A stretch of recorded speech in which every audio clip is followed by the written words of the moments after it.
la TVT au cœur de l'information.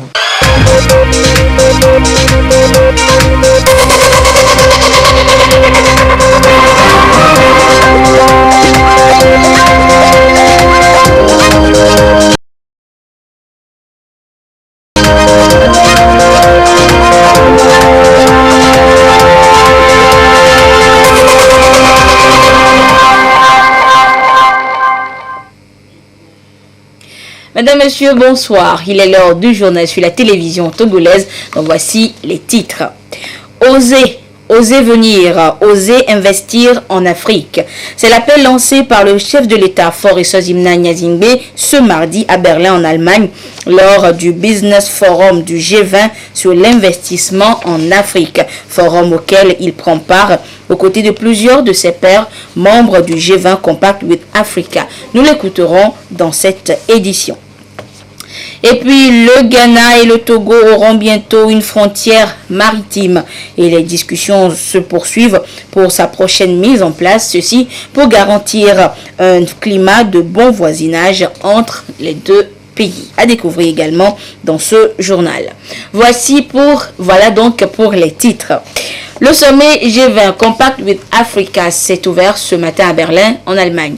Une journée de discussion dédiée à la promotion de l'investissement privé en Afrique pour accélérer la croissance. Un sommet auquel prend part le président de la République, Faure Sozimna Gnazingbe, aux côtés de plusieurs de ses pairs africains.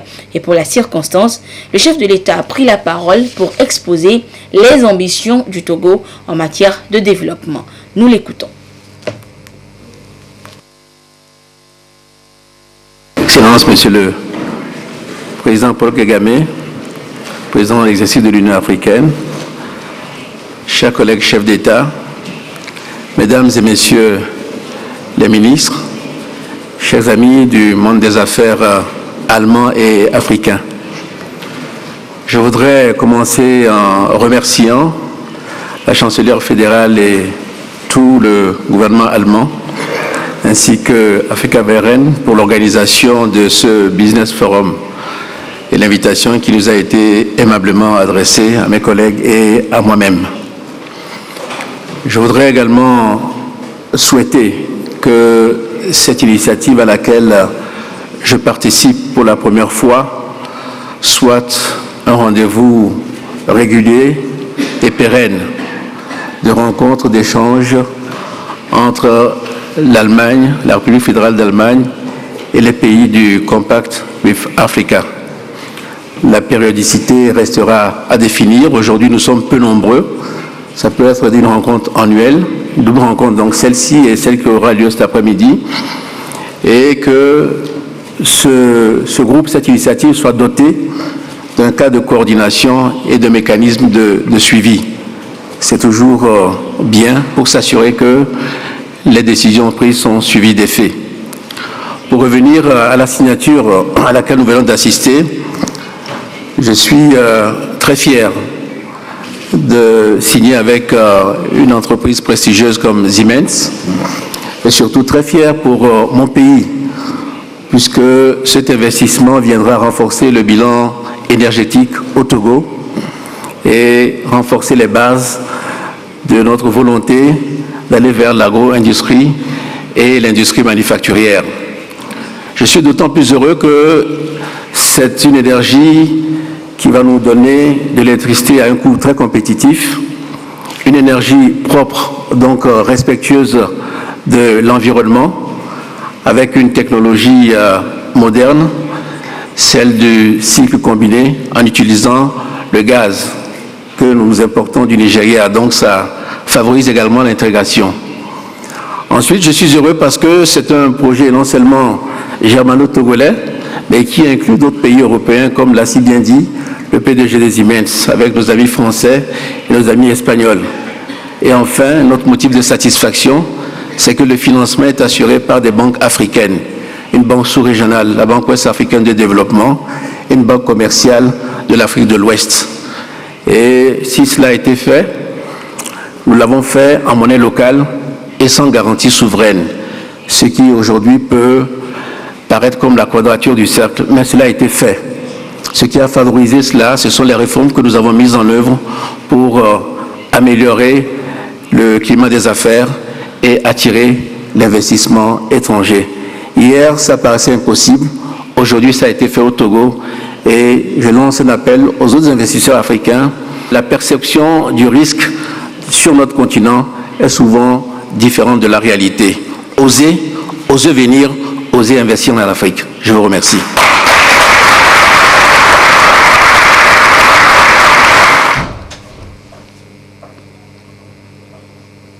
C'était donc le chef de l'État, Faure Sezimna Nyazingbe, ce matin à Berlin, à l'ouverture du sommet G20 Compact with Africa. Et ce sommet est une initiative lancée en 2017 par l'Allemagne lors de sa présidence du G20. Et c'est d'ailleurs la chancelière Angela Merkel qui a ouvert les travaux ce matin. Les travaux qui se sont achevés en fin de journée. Nous reviendrons en détail sur le résumé de cette rencontre dans nos prochaines éditions. Le sommet G20 Compact with Africa s'est ouvert donc ce matin à Berlin et avant de se rendre au centre Axika pour l'ouverture du Business Forum du G20 sur l'investissement en Afrique, le président de la République a échangé avec le ministre fédéral allemand de la coopération, Dr. Gerd Müller. Au menu de leurs échanges, le renforcement de la coopération entre l'Allemagne et le Togo, une coopération que l'Allemagne entend intensifier dans les secteurs de la formation et de l'emploi des jeunes. Nous écoutons le ministre allemand au micro de Joseph Amiga.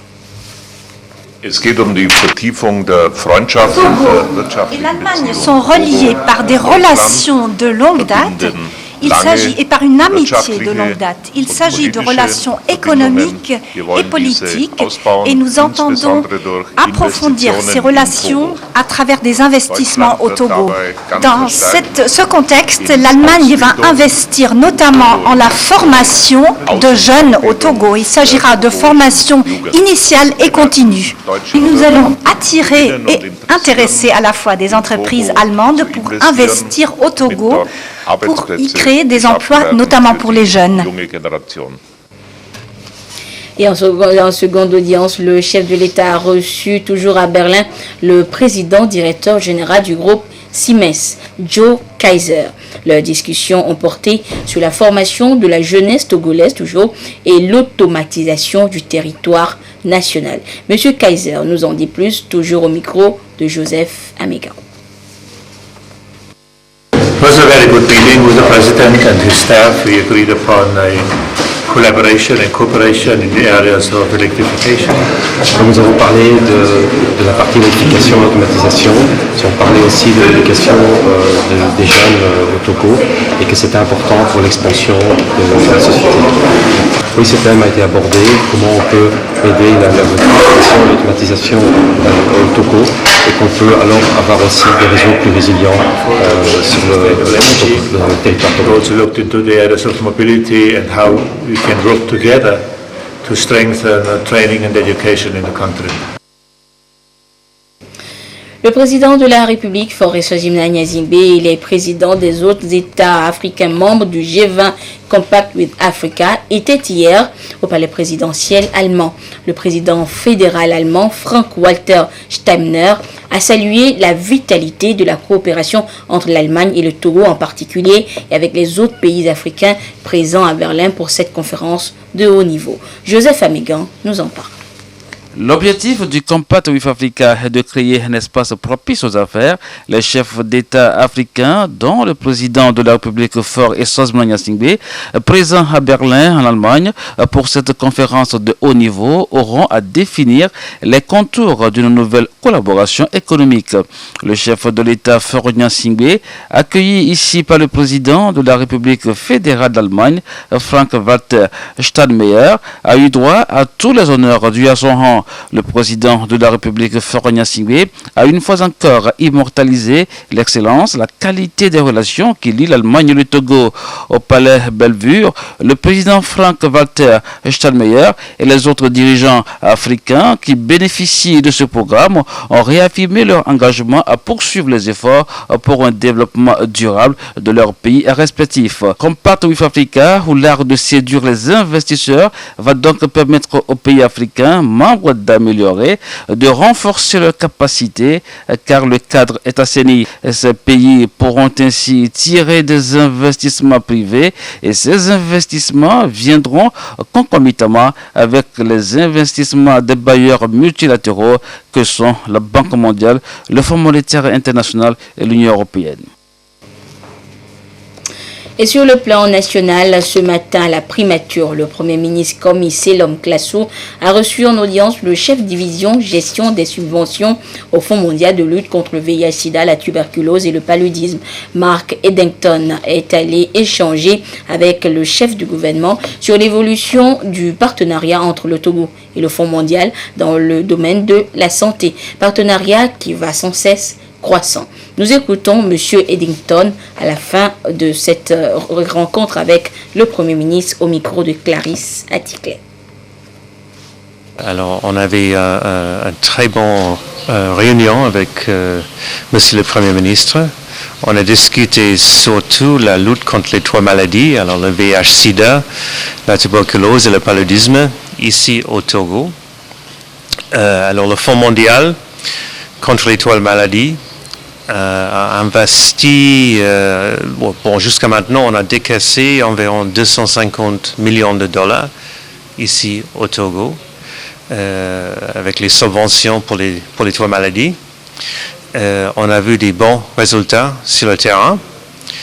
On a vu 2 campagnes de masse pour les mousquetaires. Alors, on voit les données déjà améliorées, alors moins de mortalité. Moins de cas de paludisme dans le domaine du VIH-Sida. Le Togo maintenant a un couvrage pour les EAV d'environ 60%.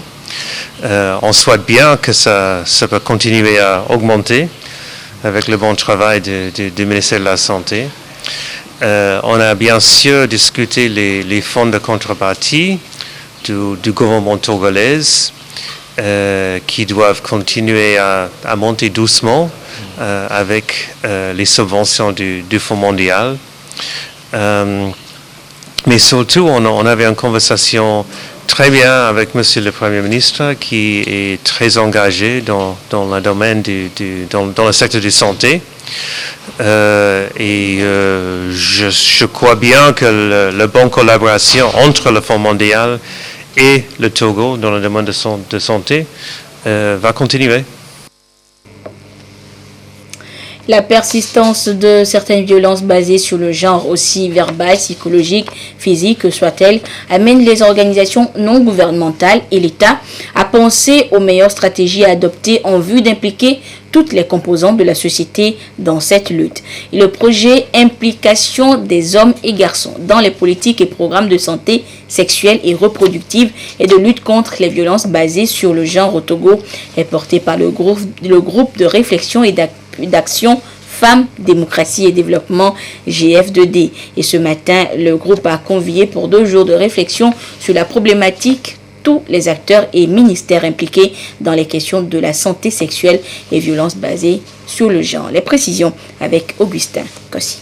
Journal de l'action sociale. La lutte contre les violences basées sur le genre interpelle toutes les composantes de la société et la question qui se pose reste la formule à définir afin d'impliquer les hommes et garçons dans les programmes et projets de santé sexuelle et reproductive. Les rapports sur les violences basées sur les genres que nous avons analysés montrent que ça c'est une réalité. Évidemment, il y a la violence basée sur les genres et les VBG, ce n'est pas toujours une question physique, c'est aussi une question émotionnelle, psychologique. Donc, c'est difficile aussi d'encadrer de la violence quand on parle de questions émotionnelles et psychologiques. L'analyse de la situation révèle donc l'existence de certains comportements, même si beaucoup d'efforts ont été consentis. Un tableau quelque peu reluisant qui invite chaque acteur à jouer sa partition. Et le groupe de réflexion et d'action Femmes, Démocratie et Développement GF2D apporte sa pierre à l'édifice pour l'atteinte de l'équité genre. Lorsque nous parlons des questions d'inégalité de genre, de violence basée sur le genre, les garçons et les hommes ont un rôle prépondérant à jouer dans cela. Donc on s'est dit, étant donné le rôle que ces garçons et hommes jouent dans nos pratiques culturelles, dans notre société, en matière d'inégalité du genre, il vaut mieux en faire des alliés stratégiques, voir de quelle manière les impliquer en tant qu'agents transformateurs de ces normes sociétales pour de meilleurs résultats sur le terrain. Nombreux traités et conventions internationales relatives aux droits humains, à l'égalité et à l'équité genre ont été ratifiés au Togo. GF2D ratisse l'âge pour impliquer tous les acteurs dans le processus en vue de la réalisation de l'agenda 2030 des Nations Unies. Ils sont 12 jeunes volontaires togolais et maliens à avoir pris part au programme de volontariat international de réciprocité, initié par le gouvernement togolais avec l'appui de France Volontaire. En fin de mission, ils sont allés restituer et exposer à la ministre en charge du développement à la base le déroulement des activités menées durant leur séjour hors de leur environnement habituel, familial et culturel. Le compte rendu avec Kwasi Glé et Edem Soussoupa. 12 au total, ces jeunes Togolais et Maliens ont expérimenté le volontariat international. Grâce à France Volontaire, ils ont appris à découvrir leur potentialité. Ils ont certains effectué leur mission en France et d'autres au Mali. Des structures togolaises ont également accueilli des Maliens. La mission a été satisfaisante. C'est en tout cas ce qu'ils ont affirmé à Madame la ministre en charge de la jeunesse, Victoire Tomega Dogbe, et aux partenaires au cours de cette réunion de restitution. Ma mission, elle consistait à organiser des projets Erasmus+, à travailler sur des mobilités, à organiser des voyages pour des étudiants et des personnes adultes à partir dans d'autres pays, dans l'Union européenne. J'ai gagné beaucoup de choses. Dans un premier temps, j'ai gagné l'esprit de vivre ensemble, j'ai gagné l'esprit de travailler dans une équipe que je ne connais pas du tout. Et en ce qui concerne mon projet de retour, depuis que je suis rentré au Togo, du coup là aujourd'hui je suis en train de développer mon entreprise d'exportation des produits bio. Ma mission consistait à assister et accompagner les personnes qui vivent avec un handicap mental au quotidien.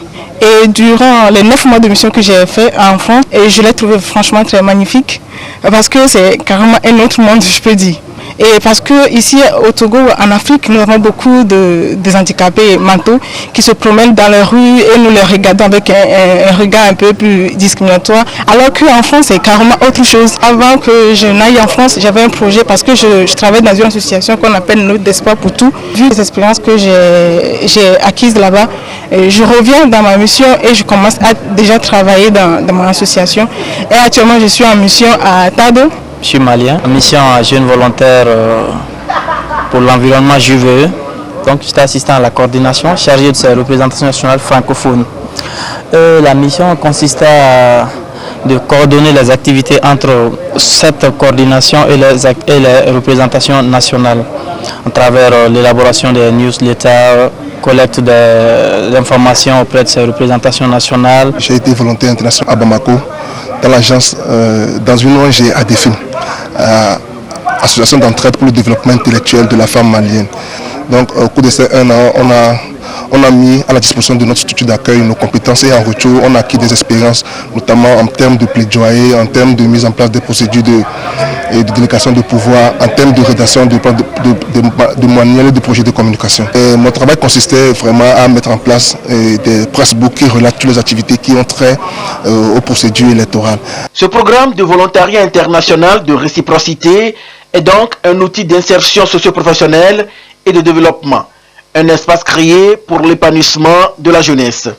Donc je suis vraiment heureuse et j'étais très fière de vous écouter quand vous présentiez vos témoignages. Ils sont tous très édifiants, très enrichissants. Et ce que j'ai aimé, c'est la diversité de vos missions. Vous avez parmi vous ceux qui ont eu à travailler sur la communication, d'autres qui ont travaillé sur les questions environnementales, d'autres qui ont eu à travailler sur les questions électorales. Hein. Il y en a parmi vous qui ont eu le privilège, la chance de travailler avec des personnes vivant avec un handicap, avec les jeunes, avec les enfants. Et donc, vous nous avez communiqué quelque chose d'extraordinaire ce matin. Parce que, au-delà de la diversité de ces missions et de vos personnalités, on retient pratiquement les mêmes choses. C'est cette capacité de s'adapter à des situations nouvelles. Ce qui m'a encore le plus plu, c'est que vous avez maintenu le cap. Vous êtes parti certainement avec des projets, des idées de projets, et vous êtes allé, vous êtes revenu, et vous avez travaillé sur vos projets. Et il y en a parmi vous qui ont commencé par vendre ce projet. C'est parce qu'ils ont appris dans l'autre culture aussi que c'est ce qu'il faut faire. Il faut arriver à dépasser l'autre pour pouvoir occuper la place. C'est ce que parmi vous, il y en a qui l'ont fait. Il y en a qui ont dit, voilà ce que je veux faire. Et tout de suite, on dit, ok, peut-être il y a opportunité pour vous. Deux d'entre vous, j'ai dit tantôt, pourront être, je pense, des appuis à des centres de jeunes que nous avons dans notre pays. Puisque dans notre pays, aujourd'hui, dans les chefs-lieux de région au moins, nous avons des structures de jeunesse. Et dans ces structures de jeunesse, les jeunes ont besoin d'être orientés, d'être formés, d'être informés. Et vous avez appris à le faire. Pour ces jeunes, il faut tout mettre en œuvre pour la pérennisation de ce programme afin de donner la chance aux autres de vivre cette expérience qu'ils jugent enrichissante et qui renforce leur employabilité. Je vous le disais en titre, bientôt une frontière maritime commune sera tracée entre le Togo et le Ghana. Les deux parties sont en discussion autour d'une table ce matin à Lomé. Et la rencontre de Lomé fait suite à celle d'Accra en juin dernier. Et c'est une volonté manifeste des deux chefs d'État d'aller vite à cette décision pour garantir le climat de bon voisinage qui a toujours prévalu entre les peuples ghanéens et togolais. Les précisions avec Adolphe Baka. La mer est un espace en partage entre des États et qui nécessite aussi des frontières bien définies. Le Togo et le Ghana ont toujours cohabité le long de la côte atlantique. Leurs populations se nourrissent des fruits de l'océan, mais il n'y a jamais existé de frontières maritimes communes entre les deux États. Deux États qui planchent désormais sur un objectif: aller vite à la délimitation de leurs frontières maritimes communes bien définies pour continuer à cultiver le climat de bon voisinage qui prévaut sur leur espace territorial depuis des années. La réunion d'aujourd'hui a pour objectif d'approfondir les discussions entamées à Accra en vue d'aboutir à une solution négociée juste et équitable, conformément au droit international. Elle vise donc à répondre impérativement aux attentes de nos deux chefs d'État sur la question. Pour la partie togolaise, les regrettables incidents maritimes survenus sont justement dus à l'inexistence d'une frontière maritime, où l'intérêt et l'urgence d'une délimitation de la frontière maritime entre le Togo et le Ghana gagnent de stabilité et de développement de nos deux pays. La réunion de Lomé fait suite à celle d'Accra, tenue en juin 2018. La partie ghanéenne a aussi exprimé son entière disponibilité pour une issue rapide et négociée. La tracée des limites de ce genre est possible grâce aux dispositions juridiques contenues dans la Convention des Nations Unies sur le droit de la mer de 1982. Les fake news ou fausses informations deviennent une sérieuse préoccupation qui interpelle tous les dirigeants. Éco-Conscience TV est une chaîne en ligne qui veut conscientiser les jeunes sur l'utilisation responsable des réseaux sociaux. Et retenu suite à l'appel à projet des médias 2018 lancé par le ministère en charge de la formation civique, cette télé a démarré ce matin ce projet de sensibilisation sur l'utilisation responsable des réseaux sociaux. Le compte rendu avec Passaï et Rachel Aouko. La période électorale est toujours considérée comme sensible et la moindre fausse information peut avoir des conséquences graves sur la société. Pour éviter cette situation au Togo, Éco-Conscience TV se lance ici dans une campagne de sensibilisation sur l'utilisation responsable des réseaux sociaux, considérés aujourd'hui comme le média le plus utilisé. Les réseaux sociaux sont avant tout un moyen de communication. Et de manière responsable, quand par exemple j'ai une image, une information à mettre sur ma page Facebook par exemple, ou bien à véhiculer avec WhatsApp, Twitter et les autres réseaux sociaux que nous connaissons, je dois me poser la question, quel sera l'impact de cette action, bien de ce post à l'instant T que je le mets en ligne. Imaginez une image compromettante ou bien une image choquante.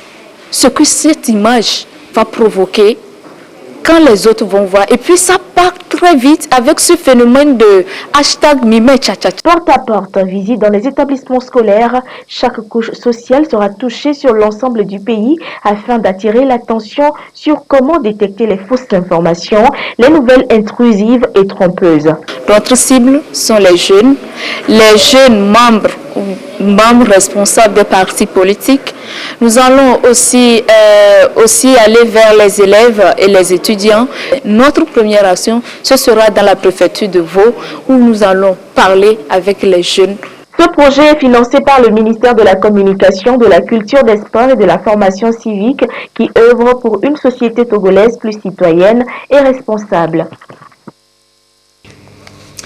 Et le journal Économie et Développement est également lauréat de cet appel d'offres donc sur la formation civique. Et depuis ce matin, ce journal a lui aussi lancé une campagne de promotion de la citoyenneté économique et du civisme. Les précisions avec Komi Ablé et Yata Aratem. Le Togo fait face à une crise de la citoyenneté caractérisée par la montée de l'incivisme, le mépris vis-à-vis des autorités et l'affaiblissement de la participation citoyenne.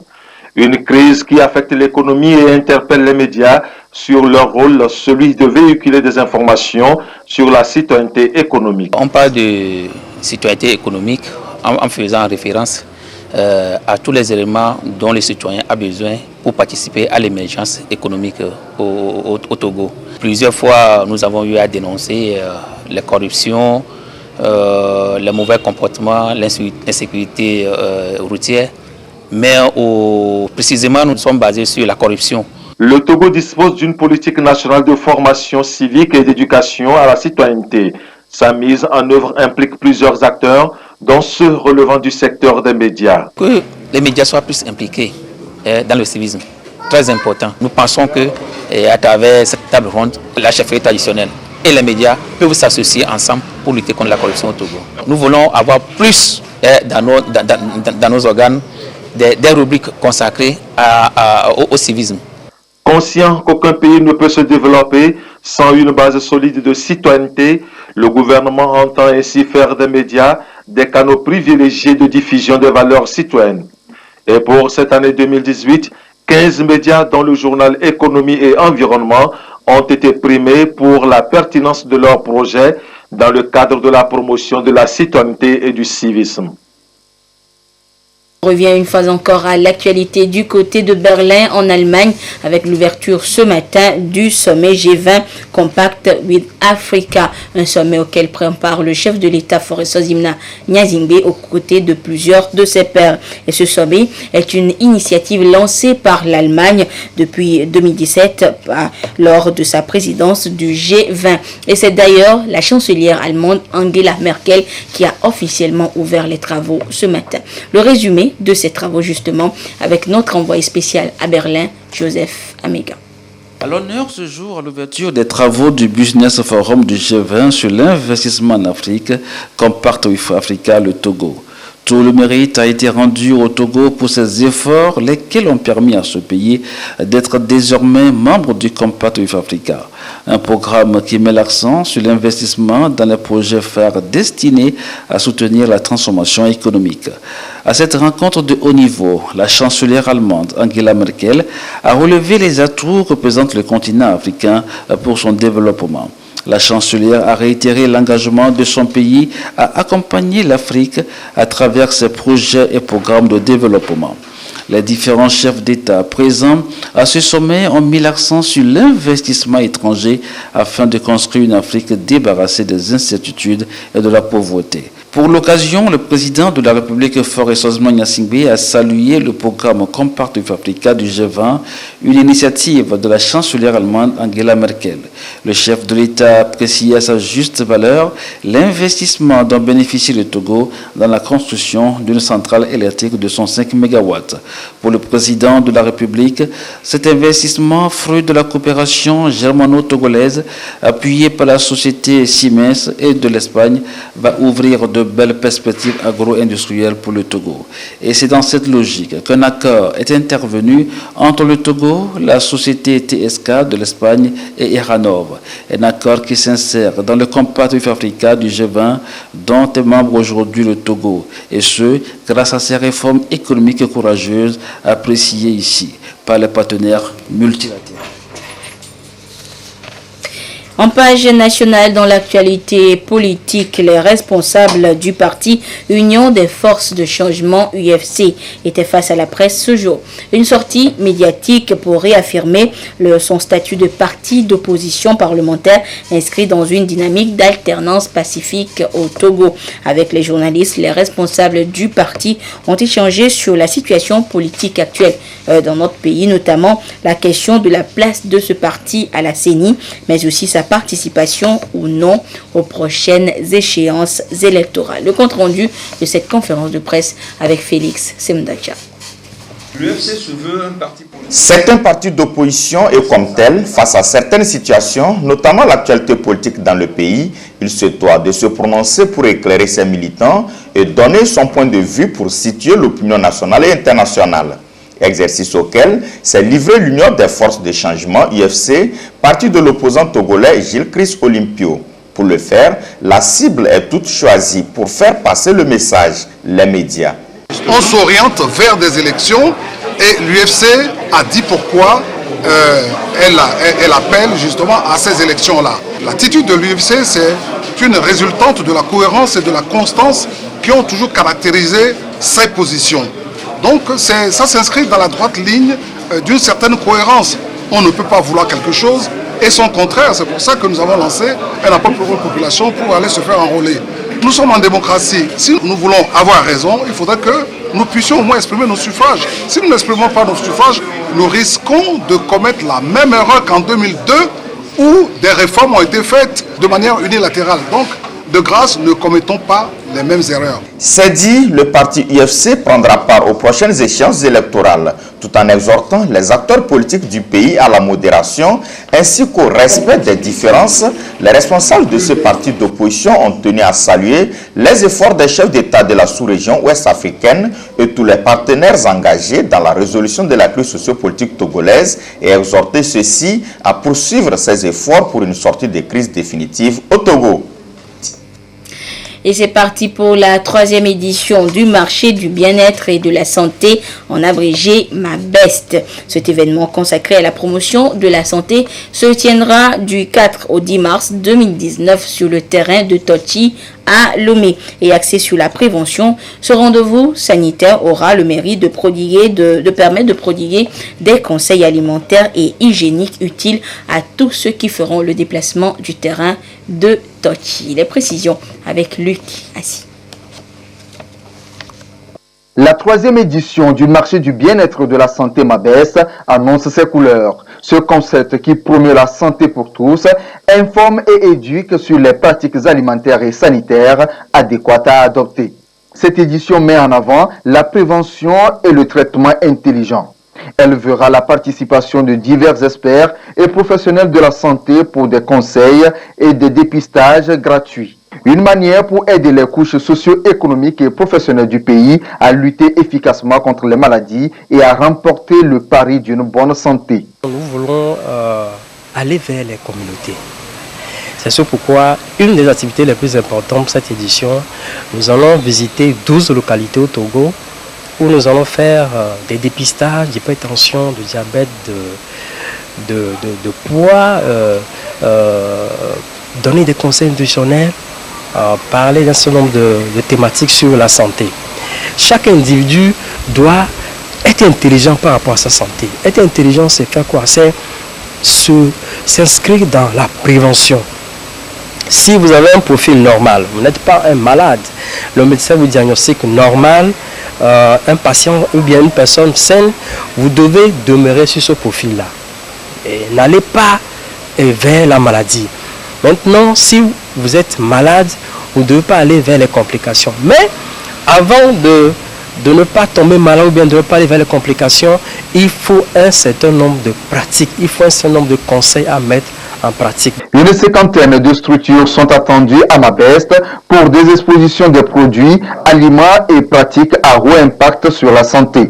Un regard croisé sur la médecine alimentaire et la médecine moderne sera également fait. Le cancer du col de l'utérus est devenu pour nous un véritable cheval de bataille. Et cette maladie, ce cancer qui est en pleine expansion chez les femmes dans le monde et au Togo, il nous faut une véritable lutte contre cela. On sait que le frottis cervico-vaginal qui permet de dépister tôt le cancer du col n'est pas assez fait par les femmes au Togo.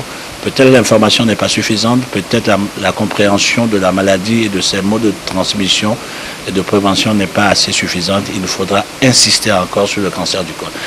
La prévention se passe par la vaccination chez les jeunes filles. Il est important que les jeunes filles comprennent le sens de cette vaccination. Nous serons présents sur le site pour le dépistage du diabète, de l'hypertension artérielle, du cancer du col et d'autres formes de cancer. La 3e édition du marché du bien-être de la santé Mabest se tiendra du 4 au 10 mars 2019 sur le terrain de Toti. De nouveaux pas en perspective selon les promoteurs pour contribuer à l'atteinte des objectifs du développement durable, ODD.